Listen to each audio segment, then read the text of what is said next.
La vente n'a jamais autant changé que ces dernières années. Vente à distance, spécialisation des équipes, nouvelles organisations, nouveaux outils, nouveaux KPI, tout bouge.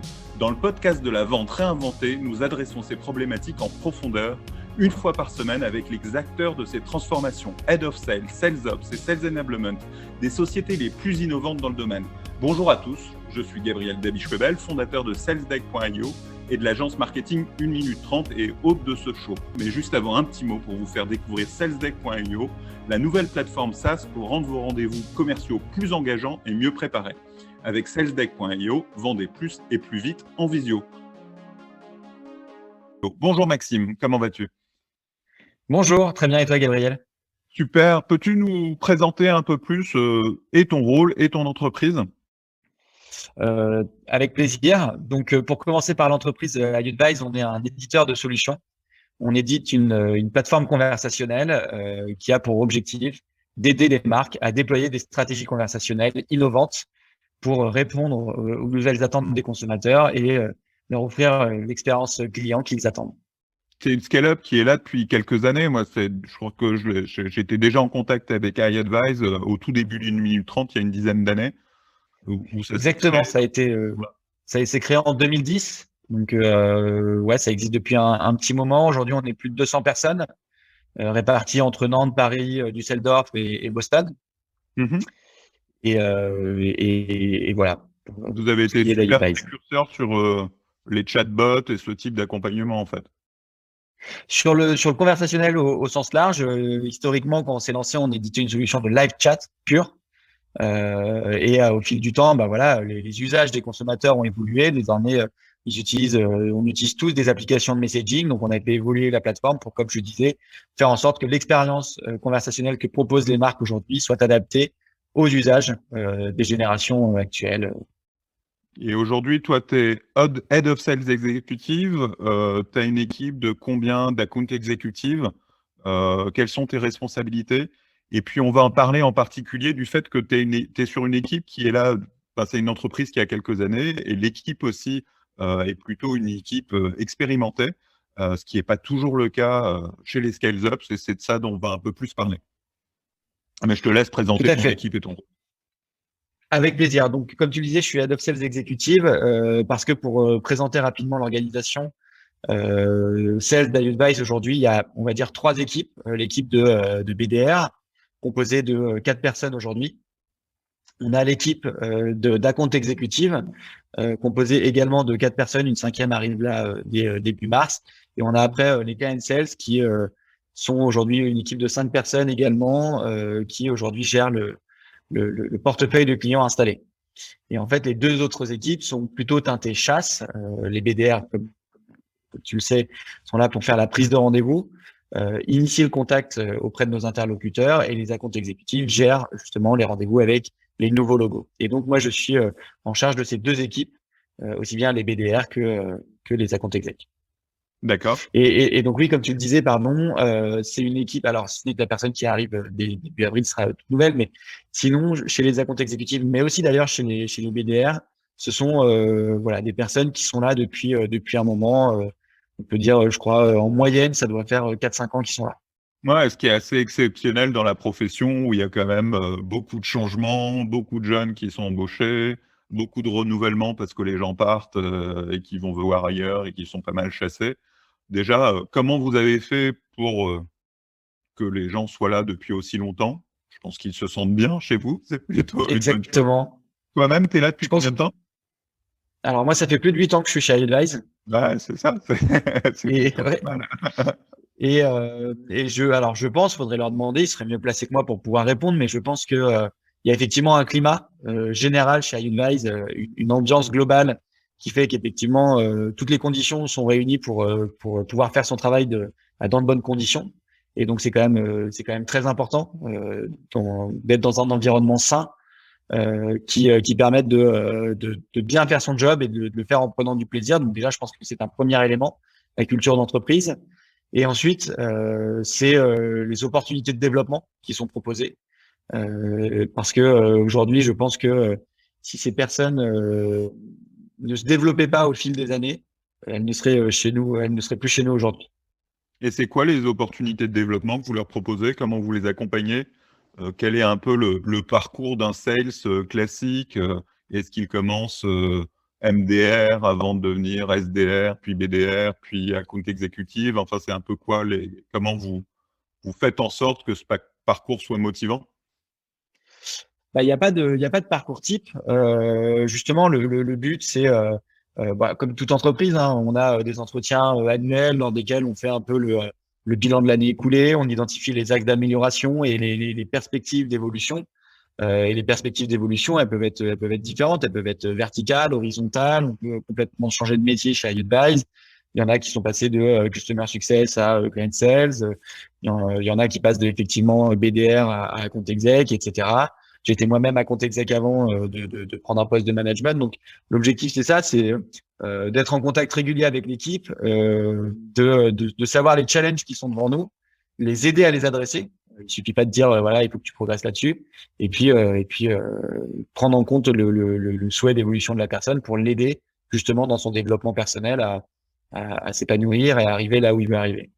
Toi-même, si on regarde un peu ton parcours, là, tu viens de le présenter rapidement. En 8 ans, c'est quoi les différents postes que tu as pris? Comment tu as évolué? Comment l'entreprise t'a accompagné là-dessus? Euh, j'ai occupé plusieurs fonctions, donc j'ai commencé inside sales, Mmh. donc vraiment commercial au mid market, sédentaire, qui adressait ce mid market. Ensuite, je me suis orienté vers les partenariats. Je suis resté 4 ans, ou non, peut-être 5 ans même dans cette équipe. Pareil, partenariat mid-market au début, puis après un peu plus grand compte, jusqu'à occuper le territoire national, j'ai envie de dire. Et je suis revenu qui à compte en juin 2019 de mémoire pour prendre du management en octobre 2020. D'accord. Et donc comment Et l'entreprise m'a accompagné, ton premier rôle de management, c'est en octobre 2020. tout à fait, D'accord. exactement. Et excuse-moi, je t'ai coupé. Je voulais répondre à ta question qui était comment l'entreprise m'a accompagné. Il y a déjà beaucoup lié à l'opportunité au moment, mais encore après, enfin, comme je le disais, après il y a tous les entretiens annuels, tous les éléments qui sont mis en place par les équipes RH pour faire en sorte de justement prendre beaucoup de feedback de la part du collaborateur, essayer de bien comprendre ses leviers de motivation, ses ambitions pour pouvoir justement, lorsqu'il y a une opportunité, venir lui proposer cette opportunité. Et si on regarde un peu toujours ton parcours, parce que c'est intéressant, ça donne un cas particulier, de chacune des missions que tu as faites, comment tu as progressé, qu'est-ce que tu as appris, comment tu es passé au management, est-ce que ça a été un saut important aussi dans la mesure où bah, on passe avec une équipe, il faut se préoccuper beaucoup plus des autres, de comprendre leurs problématiques, etc. Tout ça, tu l'as vécu comment? Sur quoi tu t'es appuyé pour progresser? Enfin voilà. Ça fait beaucoup de questions à répondre. Bah, choisis Chacun celle des qui te postes plaît m'a aussi, c'est pour t'inspirer. chacun des postes m'a apporté énormément de choses. Inside Sales, c'était presque mon premier métier. Il faut savoir, sorti d'études, j'avais fait une expérience avant. Donc, mon poste d'Inside Sales, ça m'a vachement formé. On est dans un métier où on est plus sur du volume. Donc, il faut faire preuve de résilience. Voilà, enfin, faire ce volume. Il T'étais en faut innover dans la prospection démarche. ou t'étais en entrant? Ou les deux? Prospection. Bah, les deux, Prospection. en fait, on récupérait l'entrant de manière. Il y avait des tours d'attribution qui étaient faits, mais le gros du business venait de la prospection qui était effectuée. Donc, bah, ça forme à ça, ça forme au cold calling, ça forme, je disais, au volume. Bon, j'opérais tout le cycle de vente, donc je me suis aussi formé sur des techniques de vente, très accompagné par mon manager de l'époque, qui est de nouveau mon manager aujourd'hui, Grégory Carter, voilà, qui m'a apporté beaucoup de clés sur notamment les techniques de vente, de closing. Le partenariat m'a énormément aidé pour progresser dans le milieu du SaaS. Bien sûr, continuer à me peaufiner dans le secteur de la vente, mais me développer dans le milieu du SaaS et dans l'écosystème qui est autour de nous, parce que j'ai rencontré une multitude d'acteurs. Et donc, ça a vraiment développé ma connaissance de Tu penses à qui? l'écosystème. À qui j'ai pu rencontrer? Ouais, dans le Vraiment à tout. En fait, j'ai échangé avec des agences digitales, j'ai échangé avec des contact centers, j'ai échangé avec des intégrateurs. tout secteur, de toute localisation, de toute taille, et des éditeurs également. Donc vraiment, j'ai été amené à rencontrer vraiment une multitude d'acteurs, ce qui fait que ça a vraiment ouvert mon champ sur les conseils. Ouais, à fond, carrément. Ouais, c'est Et plus diversifié que le discours un peu répété ou un peu dans le même cadre que l'inside sales, quoi. exactement. Et ça m'a vachement ouvert aussi à d'autres problématiques. Quand on fait de l'inside sales, on est formaté au discours, on est formaté à nos arguments, on prêche pour notre paroisse. Et le but du partenariat, c'est de comprendre les intérêts du partenaire, les intérêts du client final, et comment nos intérêts viennent s'imbriquer là-dedans. Et donc ça a vachement ouvert mon esprit aussi là-dessus. Sur une vente plus consultative. Exactement. Et plus complexe aussi, parce que là on parle de deal tripartite, donc c'est aussi plus complexe. Ouais, bien sûr, bien sûr. Et après le passage au management, alors?